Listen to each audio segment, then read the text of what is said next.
আপনাদেরকে অপরিচিত কেউ আর ইমোতে কল করে বিরক্ত করতে পারবে না। কিভাবে এই সেটিংসটি চালু করবেন প্রসেসটি জানতে ভিডিওতে লক্ষ্য রাখুন।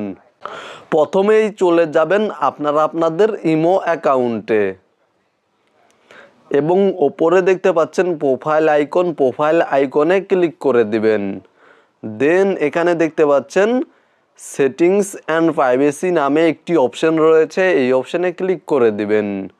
দেন এখান থেকে নিচে চলে আসবেন, তাহলে এখানে দেখতে পাচ্ছেন কল নামে একটি অপশন রয়েছে, এই অপশনে ক্লিক করে দিবেন এবং এখানে দেখতে পাচ্ছেন লেখা রয়েছে হু ক্যান কল মি এবং এখানে দেখতে পাচ্ছেন নিচে এভরিওয়ান সিলেক্ট করা রয়েছে।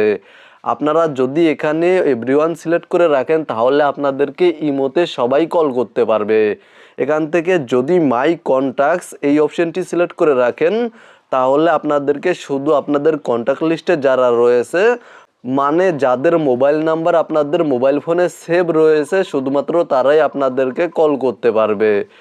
আর এখান থেকে যদি আপনারা নো বডি এই অপশনটি সিলেক্ট করে রাখেন তাহলে আপনাদেরকে কেউ আর ইমোতে কল করতে পারবে না।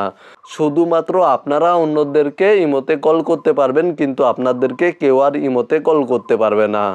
তো মূলত এখান থেকে আপনারা আপনাদের প্রয়োজন অনুযায়ী যে কোনো সেটিং চালু করে বা সিলেক্ট করে ইমোতে কল আসা, অপরিচিত নাম্বার থেকে কল আসা বন্ধ করতে পারবেন। ভিডিওটি দেখে উপকৃত হয়ে থাকলে সাথেই থাকবেন।